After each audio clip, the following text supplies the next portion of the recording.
Okay, we're going to look at Chelsea at home to Sunderland. This is a 3 PM kick-off in the Premier League this weekend. Talk about Chelsea to begin with. They're fourth in the table at the moment, which is obviously not quite where they wanted to be. Start of the season, they'd like a title challenge. They were fifth last season, so obviously in that case they're doing a little bit better than they were last year. And they're still in touch because they've been relatively lucky in the fact that other teams up the top have had their struggles too.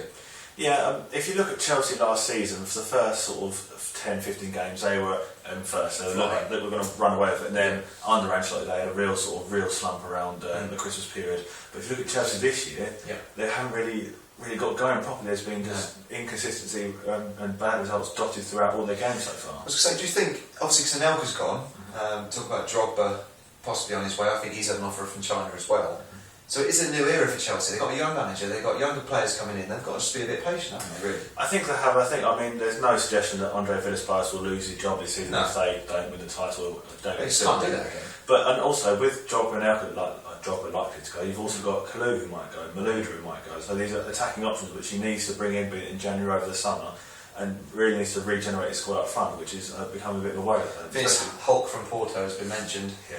And when I first said it, I thought he'd put in a £35 million bid for Holt. Not worried. Not quite. No, so anyway. Talk about Sunderland. They're the visitors to Stamford Bridge.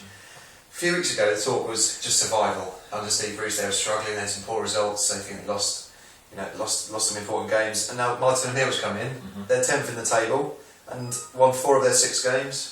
Lost to Spurs, his only defeat. And what they're targeting now, I mean, do they be careful not to get ahead of themselves, I suppose, but their ambitions have just completely changed. Yes, certainly. I mean, for one thing, it certainly goes to show just how much confidence does. You can have all the tactics and all the players in the world, but if one man comes in and gives them confidence to play, then look what they can achieve with exactly the same squad members Steve Bruce had. So, because there's this quote you'd expect to come out that players just said new lease of life and sort of just very fresh, and it's as you'd expect. Of course, at the moment it's hard to judge where sort of his honeymoon period, where the buzz has come from, when that's going to if that's going to translate into long-term success this season.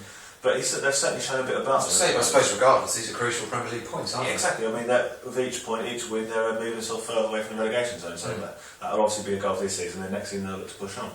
Okay, so we'll go for prediction. Chelsea at home to Sunderland this weekend. I think Chelsea will nick it, but I think it'll be an entertaining game. I'm going to go for 3-2 to the home side. Yeah, I think Chelsea might just have enough to nick it as well. I'll go for 1-0 Chelsea win.